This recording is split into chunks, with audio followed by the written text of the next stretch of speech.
Mitra bisnis, Menteri Agama menerbitkan aturan yang mengatur ceramah keagamaan. Dalam aturan itu, materi ceramah agama apapun itu tidak boleh bermuatan kampanye politik praktis. Kemudian juga tidak boleh memprovokasi masyarakat untuk melakukan tindakan intoleransi, diskriminatif, intimidatif, anarkis, dan destruktif. Apa komentar Anda mitra bisnis mengenai aturan ini? Apakah ini akan bisa dilakukan dan bagaimana mengenai pengawasannya? Silakan komentar Anda, kami tunggu di 6339160 atau melalui WhatsApp call ya di 0816 924 924. Ya, jadi gini, kalau menurut opini saya, apakah bisa dilakukan? Tidak bisa.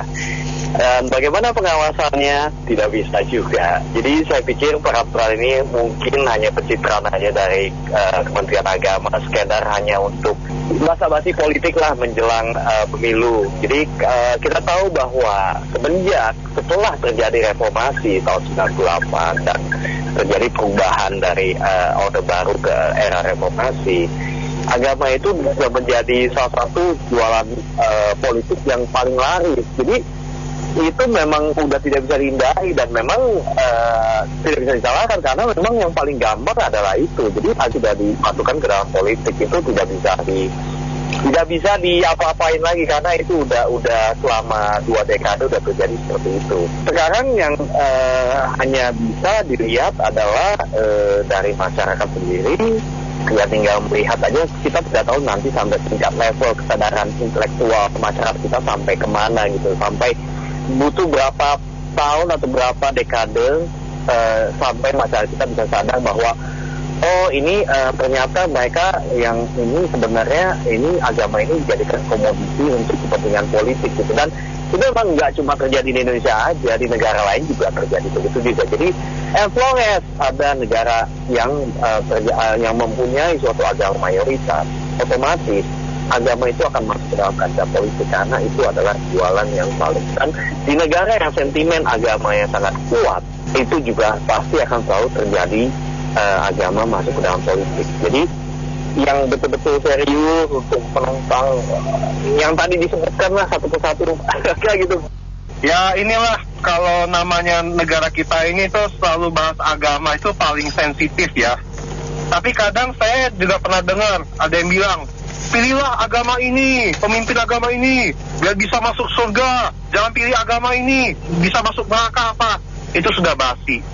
Pertama-tama, oke lah, apa yang dilakukan oleh Kementerian Agama itu tepat sekali. Jangan sampai ada intoleransi, dan juga jangan memprovokasikan agama lain dan sebagainya.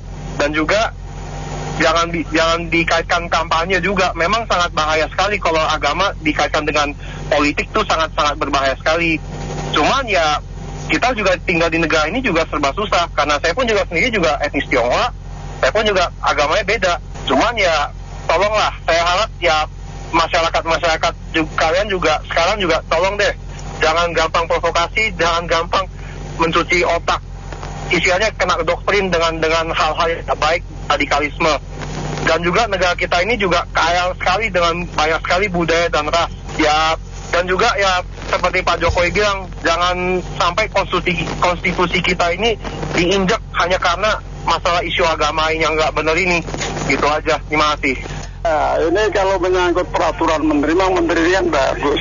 Jadi peraturannya bagus, cuman pelaksanaannya itu perlu pengawasan. Kemudian petugasnya, polisi itu berani nggak ambil tindak. Kalau soal provokator dari dulu itu terus speaker teriak-teriak jelek ke pemerintah, nyeritain segala macam, tidak ada tindakan apa-apa. Masalah sensitif. Memang yang benar ya gitu, kalau dakwah ya masalah agama, mau kampanye di lapangan atau di mana kan gitu. Mudah-mudahan aja sih ini jadi bisa berjalan dengan baik sehingga negara kita nih tenang lah, nggak usah risuk masalah agama. Waduh, terima kasih. Ya menurut saya sih pendapat ya. Soalnya kalau misalnya yang nggak toleransi itu banyak banget orangnya gitu loh, ratusan gitu loh. Mungkin nggak diproses, mungkin paling beberapa orang, dan istilahnya mereka saling membantu satu sama yang lain. Gimana kita kan butuh saksi gitu ya, perkara kita kan butuh saksi minimal 2. Gimana itu kalau misalnya semuanya saling membantu gitu? Peraturan ada, tapi pelaksananya saya rasa sih sulit. Nggak usah bilang agama deh, kalau misalnya dia merusak atau dia membunuh atau mengakibatkan kerugian, ya ditindak sesuai peraturan berdasarkan dia menghina agama atau itu pilihan masing-masing sih, itu aja. Kalau menurut saya sih sebenarnya agama itu tergantung dari manusia itu sendiri ya. Gak berpatokan sama peraturan-peraturan. Banyak ateis hidupnya benar. Kenapa kita yang beragama ada 5 agama dari dulu rukun-rukun aja? Ini tergantung manusia itu sendiri. Karena banyak orang yang tidak memiliki agama, istilahnya ateis, mereka hidup baik dan benar. Tidak ada provokasi apapun. Jadi itu semua tergantung dari manusia itu sendiri. Terima kasih. Ya, di negara kita kehidupan beragama kebanyakan memang dicampur dengan politik, tapi politiknya bukan politik bersih, kemungkinan politik kotor, hanya sandiwara atau skenarioan atau jual beli jabatan untuk menjadi presiden atau pejabat negara eksekutif, legislatif, yudikatif. Dan itu sudah diketahui banyak rakyat. Jadi kalau ada ceramah yang dilarang buat politik atau kegiatan politik, itu mungkin hanya sekedar teori, prakteknya nanti berbeda, kemungkinan seperti itu. Kan selama ini kita tahu dari pemilu-pemilu yang lalu juga begitu, dilarang berbicara politik kalau ceramah. Tetap saja ada ceramah yang berbicara politik gitu. Kan kemarin juga Menteri Agamanya bilang, jangan pilih, amin. Kan seperti itu kan. Dia sendiri ngomong jangan ceramah di politik, di bidang politik, ceramah agama. Tapi kan dia juga pernah lagi pidato bilang, jangan pilih amin atau yang lain-lain dan sebagainya. Itu kan sudah ke politik. Terima kasih. Ini benar, tadi yang ibu yang pertama itu bilang kan semua agama itu pada dasarnya baik, betul. Tapi substansinya adalah Kementerian Agama mengeluarkan aturan ini kan bukan untuk malah membatasi ruang gerak agama-agama itu sendiri, bukan. Tapi ini hanya untuk meredam supaya agama ini, tempat-tempat ibadah ini tidak disalahgunakan, terutama dari kalangan yang mayoritas ya. Mereka kan sering kasih khotbah apa segala macam. Ini tahun rawan, tahun politik yang cukup rawan menjelang 2024. Jadi memang sudah sepantasnya memang harus ditertibkan. Bahkan kalau perlu ya tiru aja Arab Saudi gitu loh. Itu kan para ulama yang agak-agak ekstrim-ekstrim radikal itu aja sampai diciduk, dihukum pancung bahkan gitu loh. Jadi kalau memang Indonesia mau kembali ke jadi NKRI yang damai, toleran segala macam, memang mestinya hal-hal semacam ini nih harusnya diatur sejak dulu gitu loh. Jadi ini kan pasca reformasi ini agak kebablasan. Bahkan masjid-masjid dipakai buat begitu. Ingat tahun 2016-17 kan masjid dipakai jadi media untuk menebarkan kebencian, pengkotak-kotakan gitu. Ini yang udah nggak boleh gitu loh. Harusnya memang sesegera mungkin, tapi harus segera juga diimbangi dengan perangkat hukum yang tegas. Percuma kalau bikin aturan begitu, tapi kalau nggak ada sanksinya, akan terjadi lagi nanti dianggap angin lalu aja, nanti aturan tinggal aturan. Ya, makasih. Kalau menurut saya, kalau memang pemerintah mau ngawasin itu jangan tanggung-tanggung, bukan hanya yang offline ya, tapi juga media massa online. Kalau ada ceramah-ceramah yang nggak bagus, nggak benar gitu, tolonglah di take down. Kalau memang lebih bagus sih kalau bisa dimasukin sel ya pelakunya, jadi supaya ada efek ya.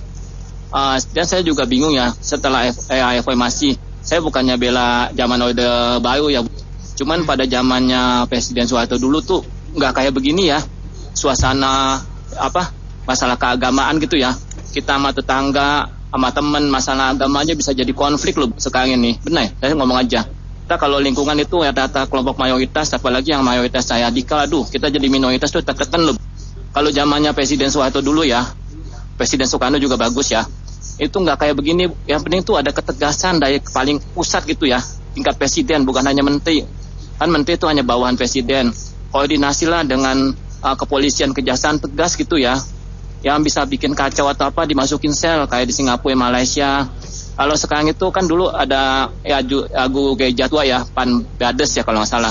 Kalau sekarang gereja yang tua juga susah, suka tekanan-tekanan, yang mau ke gereja nggak boleh, itu kan lebih kacau lagi dibanding zaman Orde Baru tuh lebih kacau sekarang kalau menurut saya ya, agama ya. Kalau bisa gini, apa yang bagus dari zaman Pak Harto, Pak Soekarno nggak usah dibuang gitu. Yang bagus dari beliau berdua itu diambil, jangan terlalu ikutin Amerika. Di sini tuh kayaknya udah liberalis, kapitalis, udah bener kacau udah secara politiknya ya. Akibatnya pengaruhnya ke agama juga dijadiin alat. Agama ini menurut saya sekarang udah jadiin alat politik, alat kepentingan ekonomi ya, yang jadi pemuka agamanya kaya-kaya, tapi umatnya banyak yang miskin, melayat. Kalau Indonesia mau maju, pemerintahnya membangun infrastruktur, membangun rakyatnya, nggak tahu bikin agama doang gitu. Makasih. Menurut saya ya Indonesia itu kan negara demokrasi, itu banyak oposisi, banyak partai ya. Agak berat ya kalau kayak Menteri Agama udah bilang ya nggak boleh ceramah yang harus baik-baik, yang bagaimana harus benar. Itu udah dijalankan Menteri Agama gitu, udah bicara begitu. Tapi tetap saya nggak diindahkan ya. Contohnya kayak kejadian belum lama ya, orang mendirikan rumah ibadah di Depok tuh ada ya. Jadi di Geruduk itu kan sebenarnya Menteri Agama bagus sebenarnya, udah ngebilangin ke bawahnya jangan melakukan begitu, tapi ya ke bawahnya kan lain gitu ya. Jadi susah juga kalau Indonesia kan negara bukan negara kerajaan gitu. Jadi ada yang suka, ada yang pro, ada yang kontra gitu. Jadi misalnya seperti kayak di Arab kan negara kerajaan, itu rakyatnya nggak ada yang berani. Kalau rajanya bilang hitam harus hitam, nggak bisa rakyatnya bilang putih gitu. Nah itu kejadiannya kayak begini ya, beda-beda gitu. Kayak di Cina ya, kan yang menguasai kan partai komunis. Jadi yang lain nggak bisa. Kalau bilang si Jinping bilang begini presidennya, dia harus mengikuti. Kalau Indonesia tuh kayaknya agak susah. Ceramah harus baik-baik ya. Di mana gitu, nggak boleh bawa politik di masjid. Tapi ternyata kan banyak itu. Kalau di surat kabar kita lihat suka ada ya kita nggak usah sebut namanya lah. Jadi dibuat kampanye gitu. Jadi nggak bisa ngomong gini, cuman ya pemerintah cuma bisa bilang cuap-cuap saja, tapi nggak diindahkan ke bawahnya gitu. Lain kalau negara kerajaan atau negara komunis itu nggak ada yang berani. Hukumnya itu kan beda, hukum berat itu. Terima kasih. Jangan pusing dari dulu ngomong doang, hukumnya amburadul. Coba hukumnya tegas. Karena orang berani sih. Emang Malaysia nggak takut mati, nyawa ada fotokopi. Gitu hukum kita. Pilih pandang bulu, tidak tegas. Ya nggak, kita lihat luar negeri semua. Mana berani di Malaysia, Singapura. Ya tadinya sama-sama aja, kami mau dari dulu Menteri Agama banyak itu. Dan terima kasih.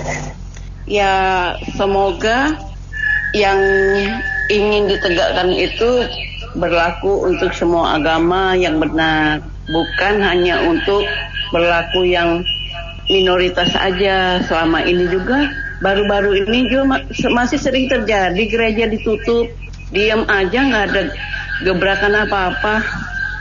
Lalu Abdul Somad menghina salib, kayak nama. Selama ini bebas-bebas aja berteriak, bahkan di backing gitu loh. Suatu saat itu Tuhan pasti akan menghukum Indonesia, itu aja lah. Semoga aja tidak hanya narasi-narasi doang, tapi benar-benar adil gitu. Indonesia bakal maju. Selama Indonesia mabok agama, gak bakal maju. Terima kasih.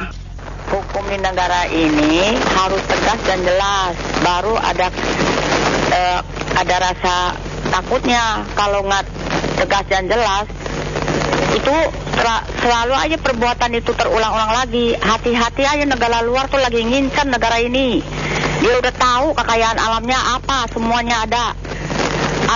Orang luar itu memilih presiden yang dia bisa kong kali kong, maksudnya itu ada usaha dari luar mau hancurin negara ini, kekayaan alamnya berlipat ganda di sini.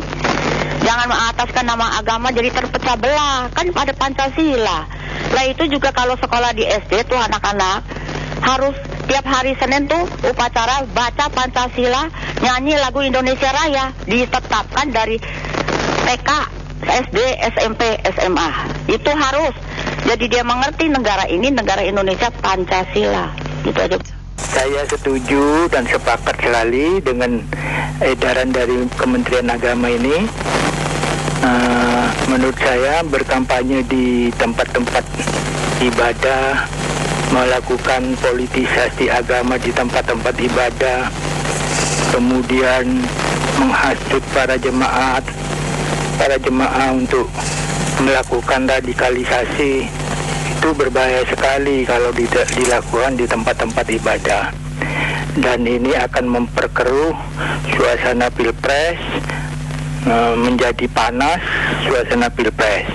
Jadi pemerintah harus membentuk satgas yang terdiri dari Panwaslu, Bawaslu, kemudian lintas agama ya, terdiri dari 6 agama tentunya, di masing-masing agama mestinya.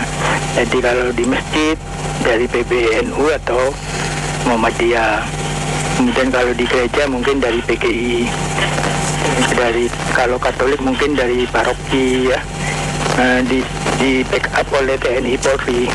Dan ini harus dilakukan mulai sekarang, karena kalau dilakukan secara mendadak nanti dianggap akan mengganggu orang-orang yang akan melakukan politisasi agama ini. Jadi harus mulai dilakukan dari sekarang. Di 2017 Anies Baswedan melakukan politisasi agama ini. Semua masjid kan dikuasai oleh kelompoknya Anies Baswedan di Jakarta. Jadi harus berhati-hati, pemerintah harus dijaga, jangan sampai ada kampanye-kampanye di masjid-masjid. Terima kasih. Emang sih kalau saya yang lihat sendiri, Menteri Agama memang betul dari dulu juga ngomongnya gitu. Tapi saya tiap hari nontonin TV, adegannya tuh seolah-olah menyulut juga. Partai itu kayak ada yang dimusuhin tuh kelihatan. Ketidakharmonisannya tuh terlihat gitu. Ada satu partai yang dikecilkan.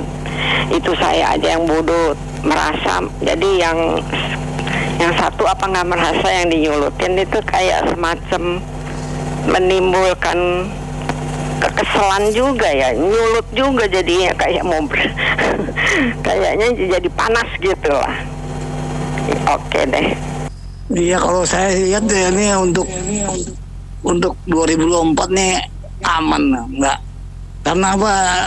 Mereka yang sudah dulu berlawanan sekarang udah menjadi teman. Dan udah gitu Ketua Dewan Masjid Yusuf Kala udah memberikan edaran bahwa tidak boleh ada khotbah-khotbah di masjid atau di musola yang bersifat negatif atau tempat lain gitu.